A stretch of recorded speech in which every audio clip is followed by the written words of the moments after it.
एक बादशाह है, उसके सर में दर्द है।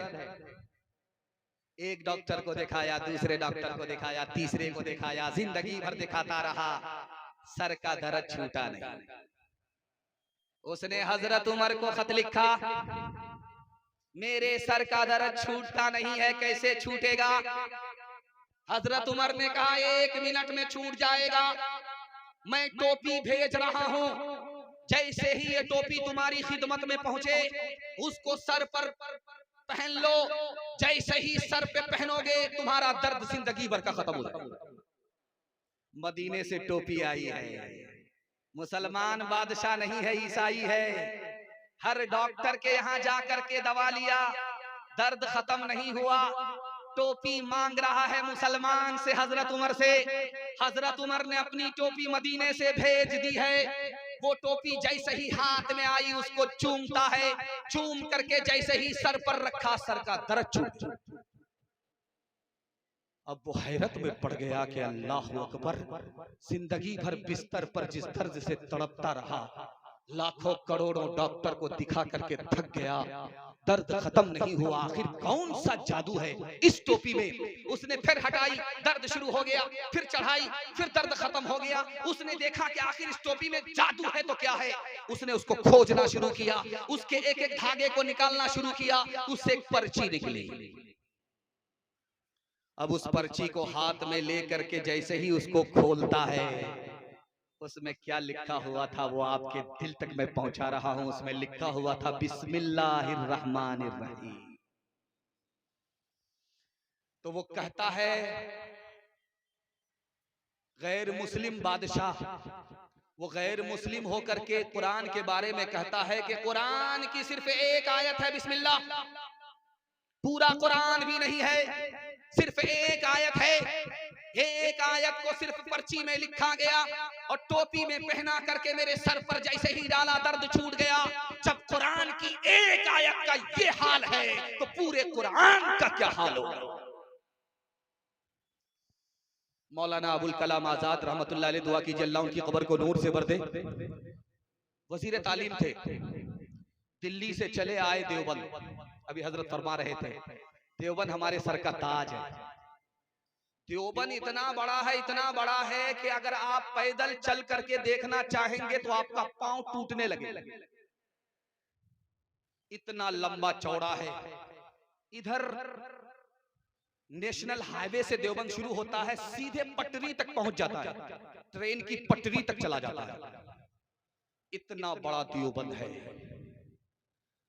जब उस देवबंद को पैदल देखने लगे, मुआयना करने लगे, इस बिल्डिंग को देखा, इस लाइब्रेरी को देखा, हॉस्टल को देखा, इसको देखा, उसको देखा, देखते देखते जब पांव टूटने लगा, थक गए, तो कहते हैं कि भाई मेरी थकावट का इलाज करो, अब देखा नहीं जाएगा। लोगों ने कहा, हजरत आप मौलाना है, इतने बड़े आलिम हैं, आपकी थकावट का इलाज कैसे होगा? कहा किसी कारी को बुलाओ, कुरान की तिलावत कराओ, कुरान की तिलावत की बरकत से मेरी थकावट दूर हो जाएगी। ये बगल में रेलवे स्टेशन है किशनगंज। बेटा जा रहा था लंदन पढ़ने के लिए, बैरिस्टर बनने के लिए जा रहा था। तो बाप गया छोड़ने के लिए, रेलवे स्टेशन किशनगंज गया। बेटा सलामी मारता है, अब्बा मैं जा रहा हूं, बैरिस्टर बन करके आ रहा हूं, आपको घबराना नहीं, आप सिर्फ पैसा मेरे ऊपर कुर्बान कीजिए, मैं आप पर मेहरबान हो जाऊंगा। बैरिस्टर बन करके मैं लंदन से आ रहा हूं, अब्बा मैं आपको पहचानता हूं, मैं आपको जानता हूं, आप गरीब हैं, आपके ऊपर मेहरबान हो जाऊंगा, आपको नोट के बिस्तर पर सुलाऊंगा। ये कह करके बेटा चला गया। जब वहां से वापिस आया तो बाप फूल का माला लेकर के गया बेटे के गले में, रेलवे स्टेशन डालने के लिए, इस्तकबाल के लिए कि मेरा बेटा बैरिस्टर बन करके आ रहा है लंदन से। तो जैसे ही बाप खड़ा खड़ा बेटे के पास पहुंचा, एक लुंगी में, एक गमछा में, एक गंजी में, तो बेटा कहता हमने तुमको पहचाना नहीं, तुम कौन हो? तो बाप बड़ा सियाना था, उसने कहा हमको नहीं पहचाना, तुम्हारी जो खाला है वो मेरी साली है, और तुम्हारी जो माँ है वो मेरी जोरू है, तुम्हारा जो मामू है वो मेरा साला, सारी खुदाई एक तरफ, जोरू का भाई एक।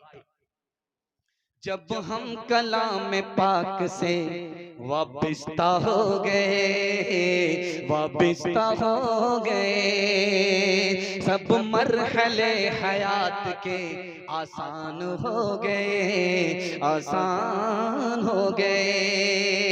हाथों से अपने दामने कुरान छोड़ के, कुरान छोड़ के जिस्म तो हम गए हैं परेशान हो गए, परेशान हो गए। ताहा की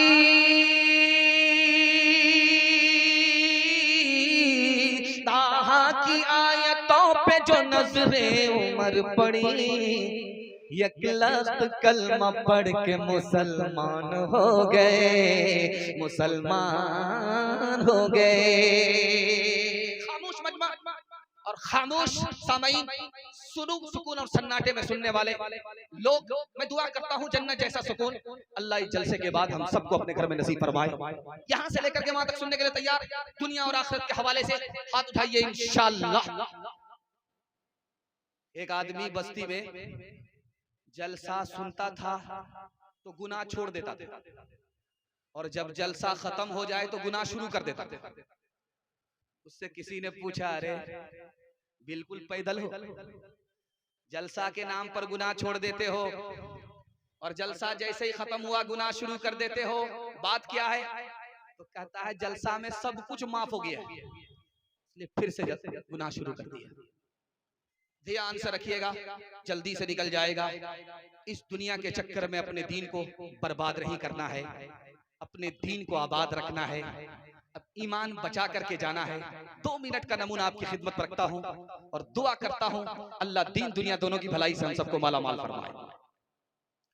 लुकमान हकीम का आपने नाम सुना है, कुरान में एक सूरत है उसका नाम है सूरह लुकमान। लुकमान ने 4000 नबी से मुलाकात की है। अब अंदाजा कर लीजिए कि कितनी लंबी उम्र हुई होगी। 4000 नबी से अकेला तने तनहा लुकमान ने मुलाकात की, नबी के खिताब को सुना, नबी का दर्स लिया। लुकमान ने कहा मैं 4000 नबी से मिलने के बाद 4 सबक हासिल कर चुका हूँ।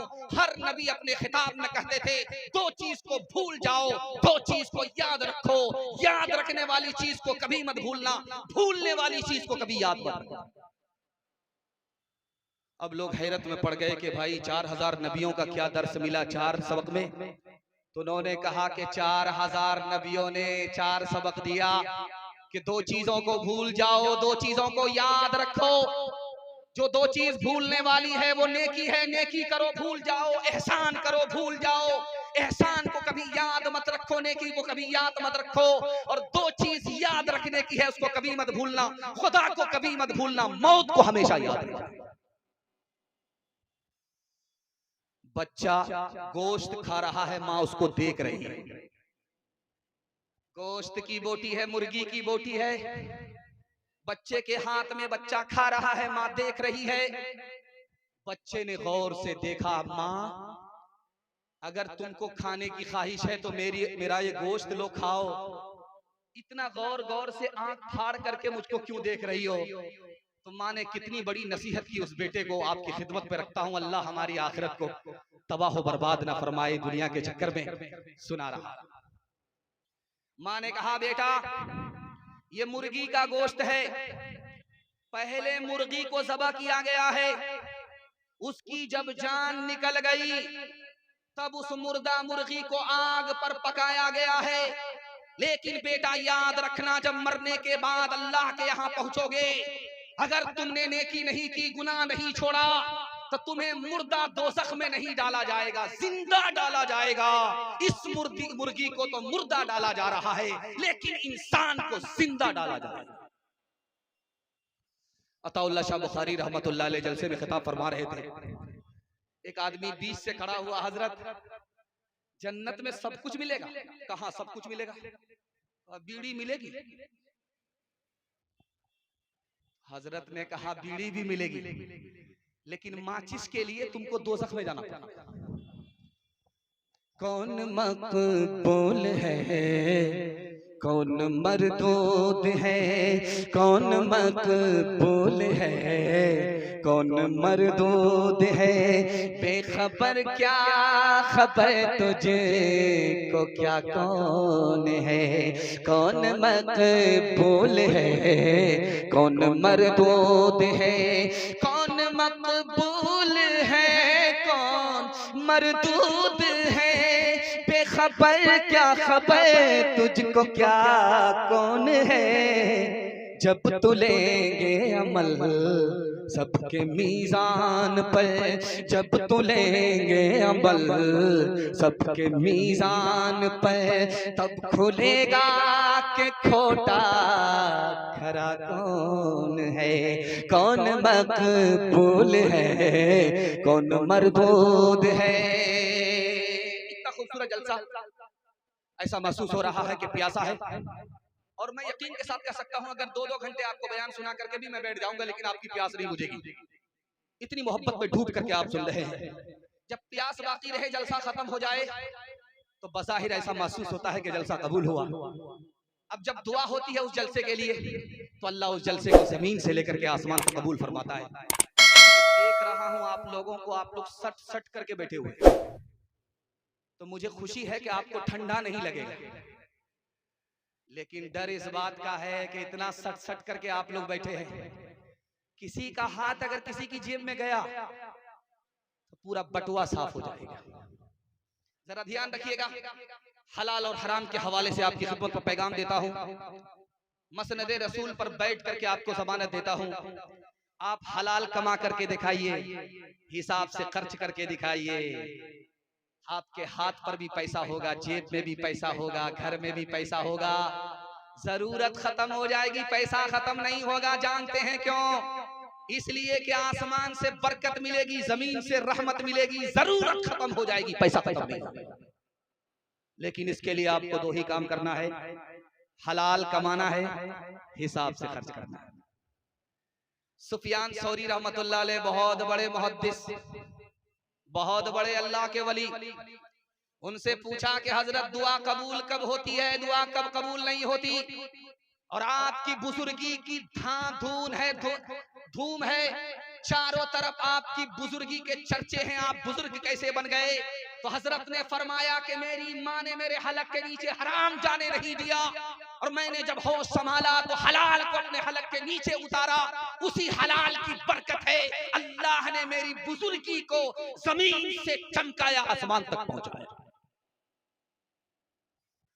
लिखा कि जब हलाल पेट में होता है कि अल्लाह, तो अल्लाह का कोई नाम लो, वो नाम इसमें आजम बन जाता है, दुआ रद्द नहीं होती, कबूल होती है। अगर गलती से माँ ने हलाल के बजाय हराम पेट में दाखिल कर दिया, बेटे का कोई कसूर नहीं है, माँ का कसूर है, बाप का कसूर है कि हराम हाथ का लुकमा लेकर के अपने मासूम बच्चे के हलक के नीचे उतारा। उस मासूम को काबे की चादर भी थमा दोगे, वो दुआ करेगा फिर भी दुआ कबूल नहीं। कानपुर में बहुत बड़े आलिम थे हजरत थानवी रहमतुल्लाह अलैह, उनका मदरसा चलता था जामिउल उलूम, तो वहां एक मजसूब बैठता था। तो हजरत कहते हैं कि उनसे किसी ने शिकायत की, हजरत मुसलमान ने मस्जिद की जमीन का कोना दबा लिया है, मुसलमान होकर के मस्जिद की जमीन का कोना दबा लिया है। तो उस आरिफ ने मुस्कुरा करके कहा, घबराओ नहीं, जिसने मस्जिद का कोना दबाया है वो कोना उसके पूरे घर को खींच लेगा, घबराओ। अभी 6 महीने नहीं हुए तो उस आदमी के यहाँ कोई बीमार पड़ा, ऑपरेशन के लिए पैसा नहीं, उसको घर बेचना पड़ा। जिस कोने को उसने दबाया था मस्जिद के, वो पूरा घर मस्जिद में दाखिल कर दिया। लोगों ने उसको खरीद करके मस्जिद में दाखिल कर दिया। हराम जब दाखिल होता है तो आदमी के हलाल को भी खींच लेता है, जब हलाल आता है हराम से आदमी निकलता है तो दुनिया उसके पीछे होती है, दुनिया को वो पीछे करता है, दुनिया उसको पीछे नहीं कर सकती। एक आदमी इतना बड़ा सुदखोर था, इतना बड़ा सुदखोर था कि सूद खाते खाते उसकी दाढ़ी के बाल सफेद हो गए, सूद खाते खाते उसके सर के बाल सफेद हो गए। एक बात आपको राज की बता रहा हूं, ये बिहार में अभी इलेक्शन हुआ है, लेकिन लोगों ने वोट किया, सब कुछ किया, सपोर्ट किया, लेकिन फिर भी नतीजा मुसलमान के खिलाफ गया। जानते हैं क्यों? सरकार ने 10,000 रुपए लोन के नाम पर सबको दिया, वोटर को दिया, सपोर्टर को दिया। वो हराम घर में आया, उसकी नुहूसत से यहाँ दुआ कबूल हुई, यहाँ दुआ कबूल नहीं, वहां दुआ हुई, वहां कबूल नहीं। हराम की नुहूसत से नतीजा मुसलमान के खिलाफ गया, मुसलमान के हक में, मुल्क के हक में नहीं है। आखिरी बात आपकी खिदमत में रखता हूं, इसको ध्यान से सुनिएगा, तेजी के साथ निकल जाएगा। मिर्जा गालिब दिल्ली के बहुत बड़े शायर थे, मुशायरे में आए। कल आपके पास दिल खैराबादी साहब आएंगे, तो मुशायरे में आए तो मेहमान खाना बड़ा अजीम है मदरसे के अंदर। मैंने देखा मेहमानों का बड़ा जबरदस्त इस्तकबाल हुआ है। आप मेहमान नवाज भी हैं, मेहमान की दुआ आप लेते हैं। मैं दुआ करता हूं अल्लाह आपकी रोजी में, रोजगार में, उम्र में खूब खूब बरकत अता फरमाए। तो मिर्जा गालिब जब आए तो वो थके हुए थे, तो मोहतमीम साहब ने बच्चों से कहा कि जरा पांव दबा दो मिर्जा साहब का। तो बच्चे पांव दबाने लगे। तो बच्चे की तरह पांव दबाएंगे, मजाक ज्यादा करेंगे, पांव कम दबाएंगे। तो मिर्जा साहब ने बच्चों को लालच दिया, अरे ढंग से पांव दबाओ, पैसा मिलेगा। अब बच्चे पैसे के लालच में पांव को तोड़ने लगे, दबाने का नहीं लगे, पांव को तोड़। जब मिर्जा साहब का मुशायरा खत्म हुआ तो मिर्जा साहब जाने लगे, बच्चे पीछे पड़ गए। आपने वादा किया था कि पांव दबाओगे पैसे मिलेंगे, पैसे तो दे करके जाओ। तो मिर्जा साहब ने कहा किस बात का पैसा?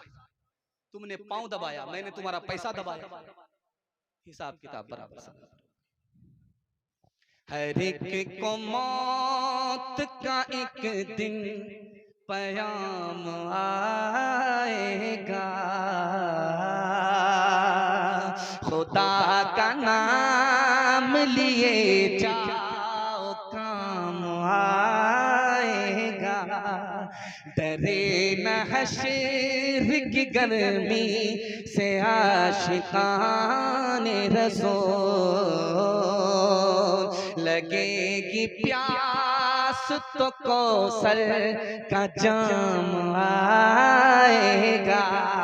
रहेगा खाले फलक पे सर से वो महफूज, जिसे ख्याल हलालो हराम आएगा, जिसे ख्याल हलालो हराम आएगा। हाथ उठाइए, वादा कीजिए, लूट करके लाएंगे, कूट करके खाएंगे। हाथ उठा दीजिए, इंशाल्लाह जलसा खत्म होने के बाद मुलाकात करेंगे आपसे। चाचा मैं आपको कुछ नहीं कर सकता उम्र का लिहाज से।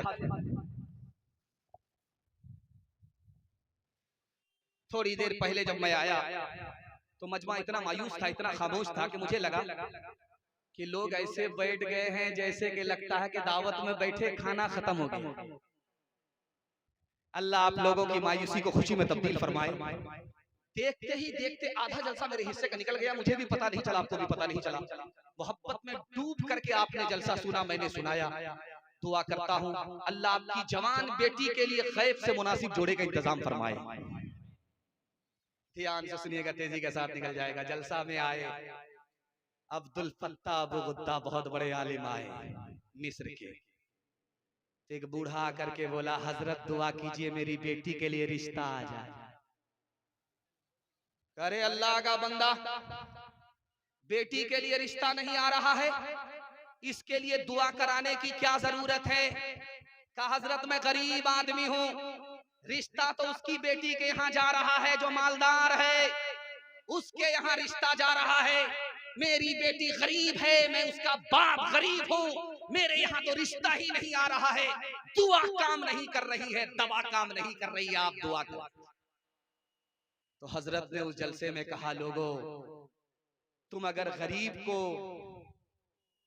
की बेटी को अगर नहीं उठाओगे खुदा पर भरोसा करके तो खुद भी गरीब हो जाओगे, और गरीब की बेटी पर जुल्म करोगे तो अल्लाह मौत से पहले ही तुमको इस दुनिया में पकड़ेगा। वो तो माला माल होगा, तुम कंगाल हो जाओगे। दूसरे नमूने को आप बहुत ध्यान से सुनिएगा। मौलाना अली मियां नदवी रहमतुल्लाह अलैह दुआ कीजिए अल्लाह उनकी कब्र को नूर से भर दे। आदमी खत लिख करके कहता है कि हुजूर मुझे इजाजत दीजिए मैं खुद जहर खा करके मर जाऊं, अपनी बेटी को जहर खिला करके मार दूं। तो हजरत ने पूछा करे क्या हुआ? कहा एक बेटी नहीं है, चार चार बेटी है। एक बेटी होती तो उसके लिए भीख मांग करके दूल्हा खरीदता, चार चार बेटी के लिए कहां कहां से भीख मांगू? इससे अच्छा है, इस जिल्लत के उठाने से अच्छा है कि जहर खा करके मैं भी मर जाऊं, मेरी बेटी को भी मार दूं। एक दोस्त दूसरे दोस्त से मुसाफा कर रहा है और पूछा क्या हाल है? कहा क्या पूछते हो? जब मेरी बेटी छोटी थी तो मैं चैन से सोता था, अब जब मेरी बेटी जवान हो गई है तो आंख से नींद उड़ गई है। 8-8 रिश्ते आए वापिस हो गए। बगल में बेटी सुन रही थी, बाप को सोने दिया और चूहे की दवाई लेकर के घोला और चूहे की दवाई को घोल करके खा लिया। सुबह को तो बाप जिंदा उठा, बेटी जिंदा नहीं उठी, जनाजा उठा।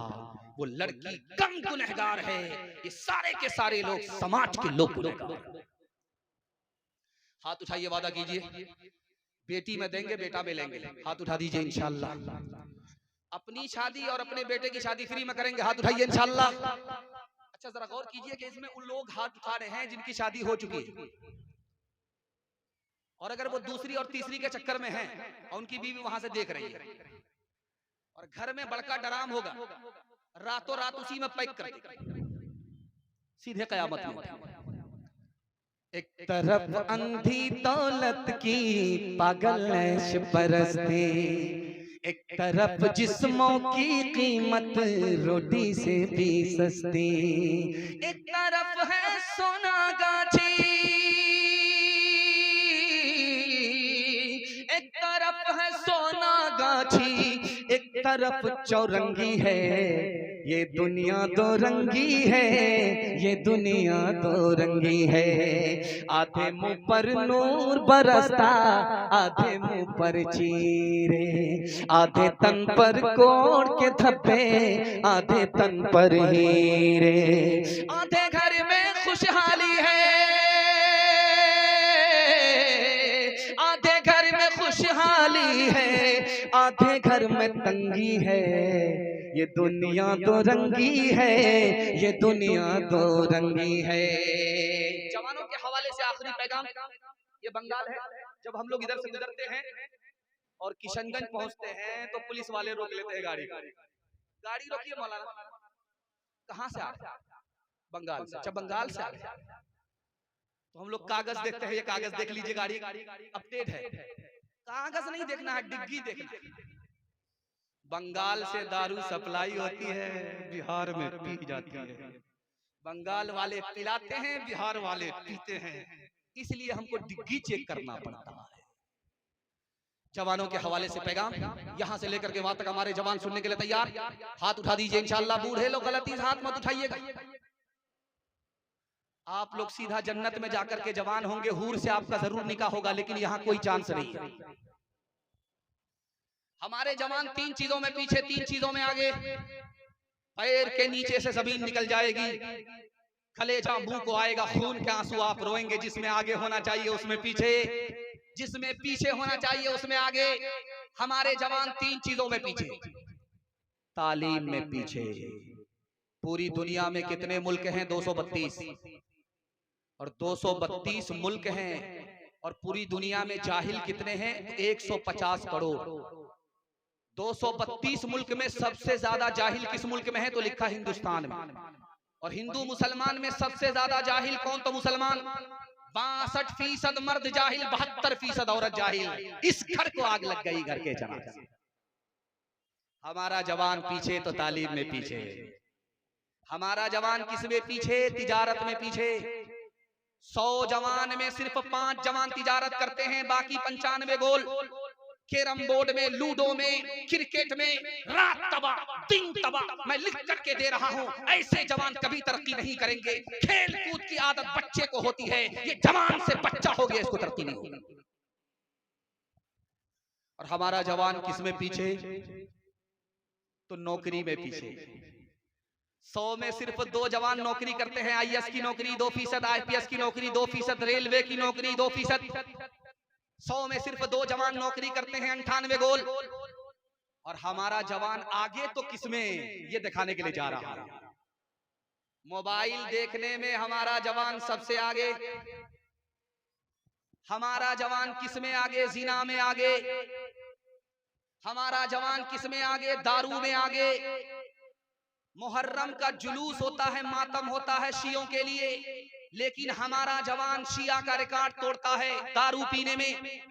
जनवरी का जश्न किसके लिए? ईसाइयों के लिए, लेकिन हमारा जवान उस जश्न को मना करके मुसलमान होकर के ईसाई का रिकॉर्ड तोड़ता है। हमारा जवान दारू पीने में आगे। जब जवान पीछे हो गया तो मुल्क पीछे हो गया। जब मुल्क पीछे हो गया, मुसलमान पीछे हो गया, तो मुकद्दर तारीख होगा, मुस्तकबिल रोशन नहीं होगा।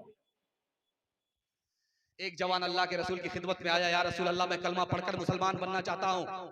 अल्लाह के रसूल ने कहा, सुभान अल्लाह, कलमा पढ़कर मुसलमान हो जाओ। जवान बोला, या रसूल अल्लाह, मैं रात दिन जिना करता हूँ, जब तक आप इजाजत नहीं दोगे, लाइसेंस नहीं दोगे, मैं कलमा पढ़कर मुसलमान नहीं हो सकता।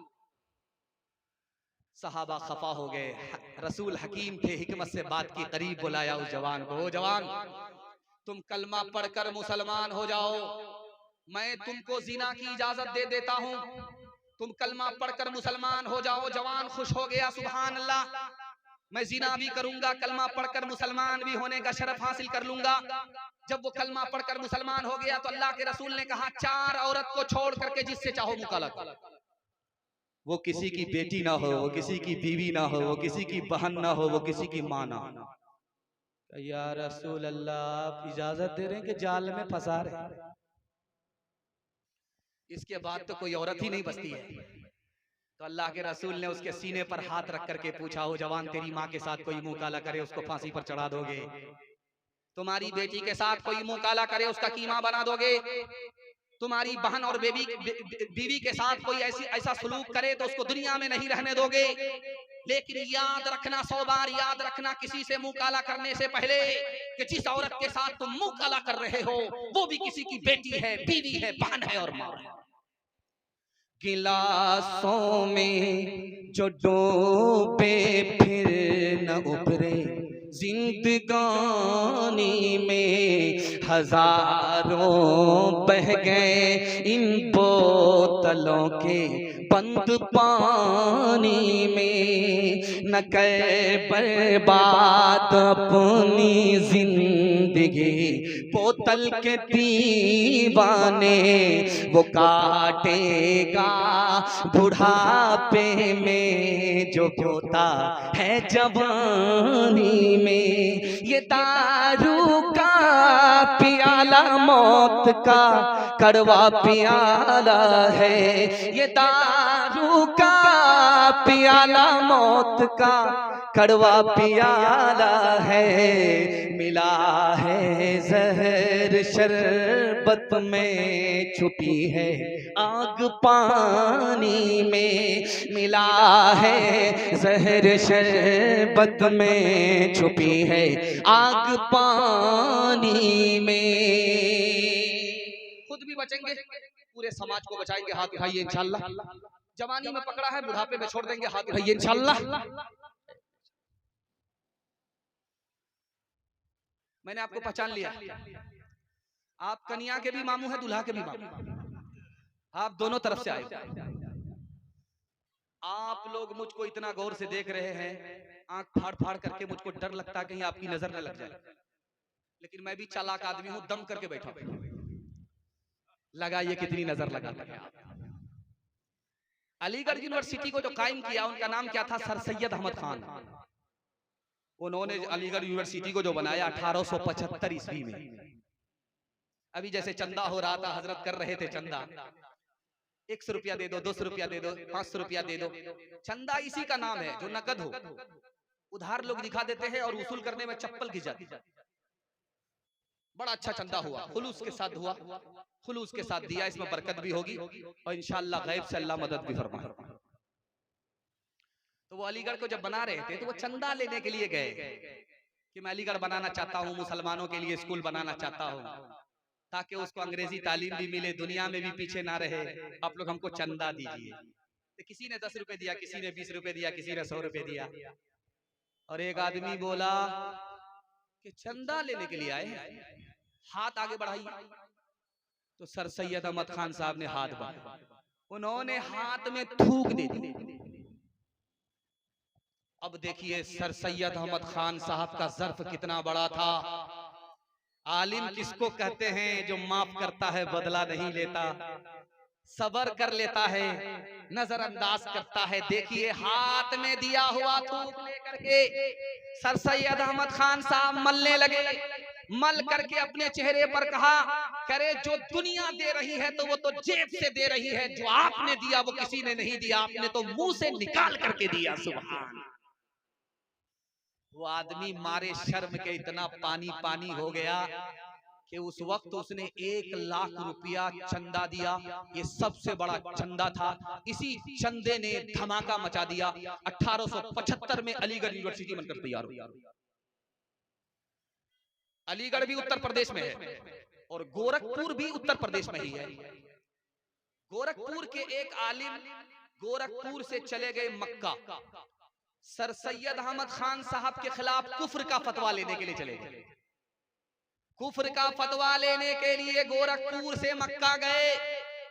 सर सैयद अहमद खान साहब को पता चला कि तुमको काफिर बनाने के लिए, तुम्हारे खिलाफ कुफ्र का फतवा लेने के लिए एक आलिम गोरखपुर से मक्का गया है। तो सर सैयद अहमद खान साहब ने हंस करके कहा, अरे सर सैयद अहमद खान, कुफ्र भी कितना बड़ा कुफ्र है कि कोई हाजी बन जाता है, कोई काफिर बन जाता है। सर सैयद अहमद के कुफ्र के सदके में मौलवी अली हाजी बन गए। सुभान अल्लाह। एक नमूना आपकी खिदमत पर रखता हूं, पैगाम को खत्म कर रहा हूं। यहां से लेकर के वहां तक आप सुनने के लिए तैयार हैं? हाथ उठा दीजिए इंशाअल्लाह। ध्यान से सुनिएगा, जल्दी से निकल जाए। कलकत्ता में अलविदा जुमा में वही ऐलान, पटना में वही ऐलान, रांची में वही ऐलान। कलकत्ता में अलविदा जुमा में इमाम साहब खड़े हुए, माइक लेकर के कहा, लोगों ईद की नमाज 7:30 बजे होगी, ईदगाह में ध्यान से सुन लो, ये आखिरी ऐलान है, अलविदा जुमा का ऐलान है। एक आदमी बीच मस्जिद में खफा होकर के खड़ा हुआ, कहा कि इमाम साहब ऐलान वापिस लो। ईद की नमाज अगर मस्जिद में पढ़ोगे तो मैं तुम्हारे साथ पढ़ूंगा, अगर ईद की नमाज ईदगाह में पढ़ोगे मैं तुम्हारे साथ नहीं पढ़ूंगा। तो इमाम साहब ने करीब बुला करके कहा कि तुमको क्या परेशानी है? ईद की नमाज ईदगाह में होती है, तुम मस्जिद में क्यों पढ़ना चाहते हो? कहा कि मस्जिद में मेरे भाई का 10 साल से केस चल रहा है, वो मनहूस ईदगाह में पढ़ता है, मैं उस मनहूस के साथ ईदगाह में पढ़ूंगा ही। तो इमाम साहब को समझ में आ गया कि ये भाई से खफा है, भाई से झगड़ा है। करीब बुलाया कि 2 मिनट में तुम्हारा मसला हल कर देते हैं। ईदगाह में तुम भी पढ़ना एक किनारे, वो भी एक किनारे पढ़ेगा। जब नमाज खत्म होगी तो वो एक रास्ते से चला जाएगा, तुम एक रास्ते से चले जाना। सांप भी मर गया, लाठी भी न टूटी। तो खफा होकर के कहता है कि एक किनारे की बात करते हो, अगर मुझे पता चल गया कि मेरा भाई जन्नत में गया है तो मैं जन्नत में भी नहीं जाऊंगा।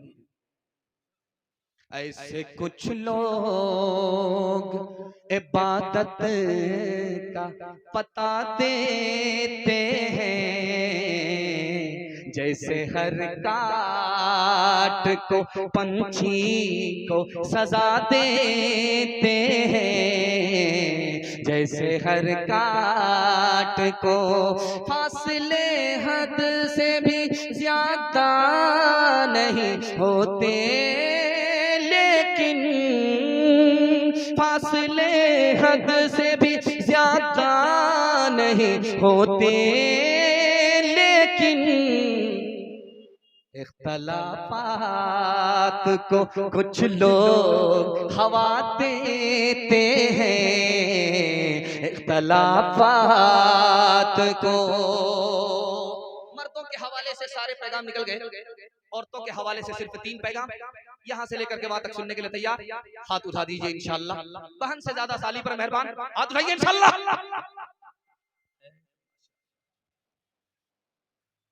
हम आपको या तो गुलसितान में पहुंचाएंगे या तो कब्रिस्तान में पहुंचाएंगे। ध्यान से रखिएगा, जल्दी से निकल जाएगा। लड़की आगे आगे चल रही थी, जलसे में आ रही थी, और लड़का पीछे पीछे आ रहा था। तो लड़की ने मुड़ करके कहा, जान न पहचान कहां से आए मेहमान। तो लड़का कुरान की आयत पढ़ करके कहता है, ज़य्यन्नाहा लिन्नाज़िरीन, अल्लाह ने तुमको देखने की चीज बनाई, तुमको देखने के लिए, तुम्हारी सूरत को देखने के लिए मैं घर से बाहर आ गया, बाजार में। लड़की उससे ज्यादा पढ़ी थी, दीनदार थी, उसने कुरान की आयत पढ़ करके कहा हफिजना मिन कुल्ली शैतानिर रजीम, हर शैतान से मैं अल्लाह की पनाह मांगता हूं।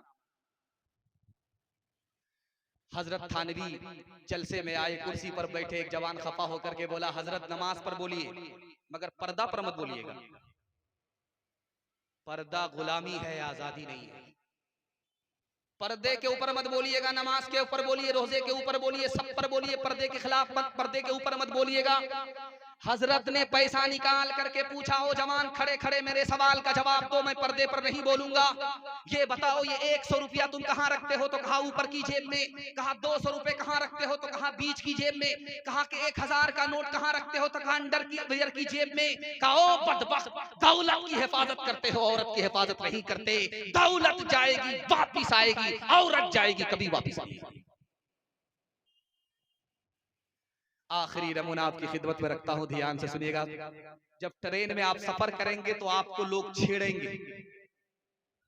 शेखुल इस्लाम मौलाना हुसैन अहमद मदनी रहमतुल्लाह अलैह, दुआ कीजिए अल्लाह उनकी कब्र को नूर से भर दे। उनको एक अंग्रेज ने छेड़ा तो हजरत कहां छोड़ने वाले? अंग्रेज बोला कि मुझे मुसलमान मर्द पसंद है, औरत पसंद नहीं है। तो हजरत ने कहा हमारी औरत का कसूर क्या है? कि जब वो घर में होती है तो जेल में होती है, जब घर से बाहर निकलती है तो वो कफन में होती है। उसने बुरके को कफन कहा।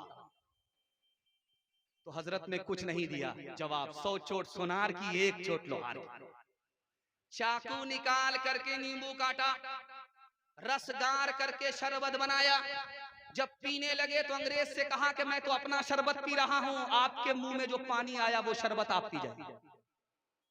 अंग्रेज बोला हजरत आप बिल्कुल सही कह रहे हैं, जब नींबू कटता है देखने वाले के मुंह में जरूर पानी आता है। हजरत ने मौके का चौका मारा। जब कोई औरत बेपर्दा बाजार आती है, बन सवर करके निकलती है, फातिमा नहीं फिल्मी हीरोइन बन करके बाजार में आती है, तो ठीक उसी तरह जैसे नींबू देखने वाले के मुंह में पानी आता है, ऐसी बेपर्दा औरत को देख करके आवारा लोगों के मुंह में पानी आता है। एक पादरी मौलवी दोनों एक जगह मुनाजरा हो रहा है, तो पादरी बोलता है कि एक मर्द जब 4 औरत से निकाह कर सकता है तो एक औरत 4 मर्द से निकाह क्यों नहीं कर सकती? तो मौलवी का जवाब देखिए, मौलवियाना। कहा कि पादरी साहब आप कहते हो कि एक मर्द 4 औरत से निकाह करता है तो एक औरत 4 मर्द से निकाह करे। मैं आपसे एक ही सवाल करना चाहता हूं, एक बाप के 4 बच्चे होते हैं, एक बच्चे के 4 बाप क्यों नहीं हो सकते? सर उठा करके आया था, सर झुका करके।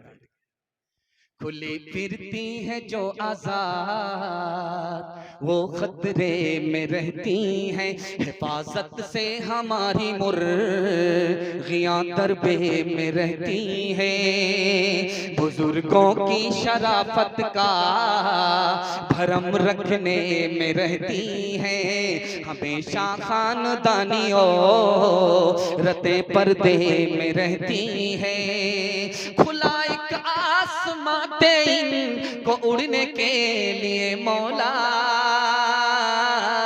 तमन्नाओं की चिड़िया ख्वाब के पिंजड़े में रहती है।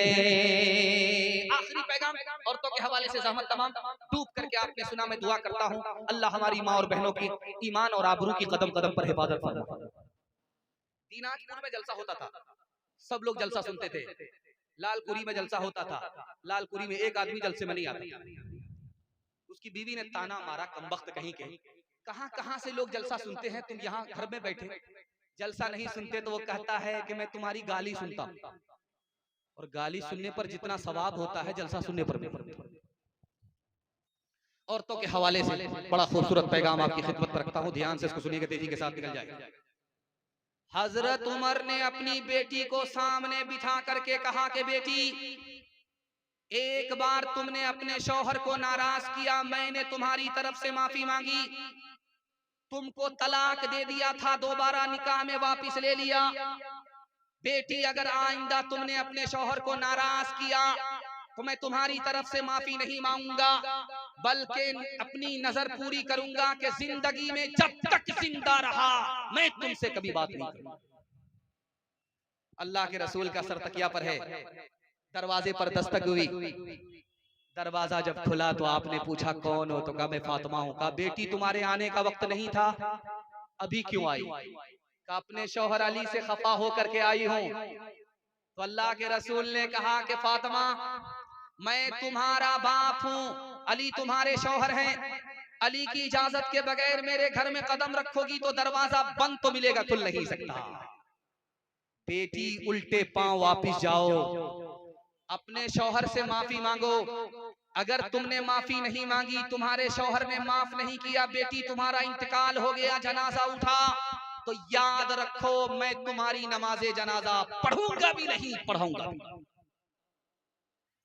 अभी आपने एक हादसा सुना कि हैदराबाद के 42 लोग गए उम्रा करने के लिए और तेल के टैंकर से उनकी बस टकरा गई, सब के सब वहीं शहीद हो गए। क्या नसीब लेकर के गए थे, जन्नतुल बकी में दफन होना मुकद्दर हो गया। सुभान। रास्ता चलते हुए हादसा हुआ, बस पलट गई, तो लोग जख्मी लोगों को बस से निकालने लगे। किसी का हाथ टूटा, किसी का पांव टूटा। एक औरत निकाली गई, उसकी उंगली कट गई। जिसका हाथ टूटा है, पांव टूटा है, वो खामोश बैठा है, और जिस औरत की उंगली कटी है वो आसमान को सर पर लेकर के चिल्ला रही है, आसमान को सर पर उठा रही है। तो उससे किसी ने हैरत से पूछा, यहाँ हाथ टूट गए, पांव टूट गए, वो सब के सब खामोश हैं, तुम्हारी सिर्फ एक छोटी सी उंगली कटी है, तुम आसमान को सर पर उठा रही हो। उस औरत ने कहा ये तो पूछो वो कौन सी उंगली कटी है, जिससे शौहर को नचाती थी वही उंगली कटी। बहुत भारी नुकसान। राबिया बसरी सा अपने दिल में पैदा कर कमाल, हजरत आयशा से दे काकी पंजा तो मिसाल, फातिमा जहरा की सीरत का जरा करना ख्याल, जिंदगी में गम भी आए तो न होना तो निढाल, अपने शौहर की एताअत तुझ पे लाजिम है सदा, हुक्म मौला है यही है, हुक्म मौला है यही है, और कौले मुस्तफा। मैं जब खुश होता हूँ सामईन से तो मैं अपनी तरफ से उनको तोहफा देता हूँ कि जब वो घर वापस जाएं तो जन्नत का टिकट यहाँ से लेकर के जाएं। आप लोग जन्नत का टिकट लेना चाहते हैं, यहाँ से लेकर के वहां तक सुनने के लिए तैयार हैं? 1 मिनट का नमूना माँ बाप की खिदमत के हवाले से हाथ उठा दीजिए इंशाल्लाह। जब बीवी मर जाएगी तो माँ बाप की खिदमत तबीयत से करेंगे, हाथ उठाइए इंशाल्लाह, बगल ही में है। और हाथ उठाना देख लिया और डराम है घर में पैक करने का। 3 आदमी के सामने कोई भी बड़ा नहीं हो सकता, कितना ही पैसा कमा ले, कितनी ही इज्जत कमा ले, कितनी ही बड़ी कुर्सी का मालिक हो जाए, 3 आदमी के आगे वो छोटा ही रहता है, बड़ा नहीं हो सकता। हाकिम जब कुर्सी पर बैठता है तो प्रधानमंत्री को भी खड़ा रहना पड़ता है, जो रुतबा उस वक्त हाकिम का होता है प्रधानमंत्री का भी नहीं होता। शागिर्द शेखुल हदीस बन गया और उस्ताज नूरानी कायदा का उस्ताज ही रहा, लेकिन जब वो शेखुल हदीस अपने उस्ताद के सामने आएगा तो उस्ताद से बड़ा रुतबा उस शेखुल हदीस का भी नहीं है, ये उस्ताद है, वो शागिर्द है। और कोई कितना ही पैसा कमा ले, कितना ही पढ़ लिख करके नाम कमा ले, माँ बाप के आगे उसका रुतबा छोटा ही होगा, बड़ा हो नहीं सकता। एक नमूना आपकी खिदमत में रखता हूं, जिस जवान को देखिए गाल पर हाथ है, सोच रहा है, तो समझ जाइए बहुत बड़ा घोटाला किया हुआ है। कुर्सी पर है, गाल पर हाथ।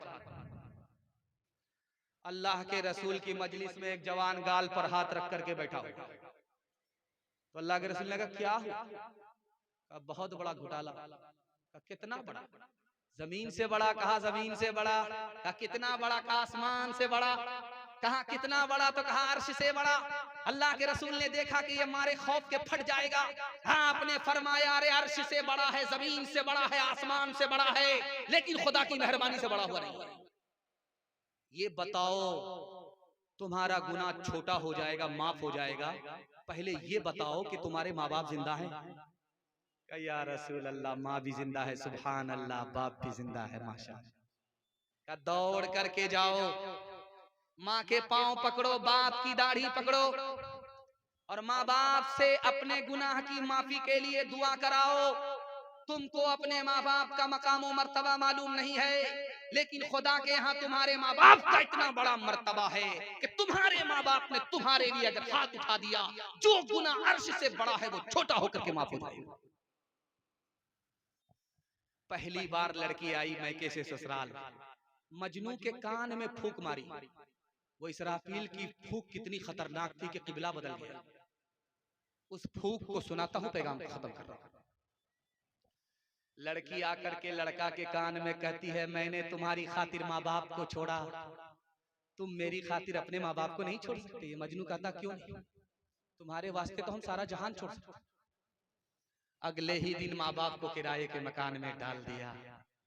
जिस माँ बाप ने, जिन माँ बाप ने अपनी जवानी को भुला दिया, इसको जवान किया, उसको अपनी शफकत से महरूम कर दिया। हाथ उठाइए, वादा कीजिए माँ बाप की खिदमत करेंगे अगर जिंदा रहे। माँ बाप मर गए, दुआएं मगफिरत करेंगे इंशाअल्लाह। शादी से पहले माँ बाप को, शादी के बाद सास ससुर को कमा करके खिलाएंगे इंशाअल्लाह। माँ बाप तरसे है पीने को पानी, बेटा है राजा बहू फुलवारानी, बेटा है राजा बहू फुलवारानी। बुढ़वा और बुढ़िया पे कुछ नहीं ध्यान, है रे मुसलमान, है रे मुसलमान, है रे मुसलमान, है रे मुसलमान। माँ बाप भाई बहन को रुलाए, बीवी को बाहर से लाकर खिलाए, बीवी को बाहर से लाकर खिलाए। कल तेरी औलाद, कल तेरी औलाद लेगी परान, है रे मुसलमान, है रे मुसलमान। मेरे हिस्से का जलसा मुकम्मल हो गया, लेकिन मैं आपका मेहमान हूँ, मेरी आबरू का सामान कीजिए। मैं आपसे एक दरखास्त करता हूँ, जिस तरह आप बैठे रहे उसी तरह बैठे रहिए। जलसा निकल चुका है, सिर्फ थोड़ा सा बाकी रह गया है। अगर आपने अगले मेहमान की आबरू का सामान किया तो अल्लाह बहशर में आपकी आबरू का सामान फरमाएगा। जब तक वो मेहमान आ ना जाए, उनका बयान ना हो जाए, उनकी दुआ ना हो जाए, एक आदमी भी यहाँ से हम लोग जाएंगे नहीं। मेजबानी का हक अदा करेंगे। हाथ उठा दीजिए इंशाअल्लाह। अल्लाह की इबादत करेंगे इंशाअल्लाह, रसूलुल्लाह की इताअत करेंगे इंशाअल्लाह, मखलूक की खिदमत करेंगे इंशाअल्लाह। न किताबों से, नवाजों से, नजर से पैदा दीन होता है, बुजुर्गों की नजर से पैदा नहीं सीखा इन्होंने दीन।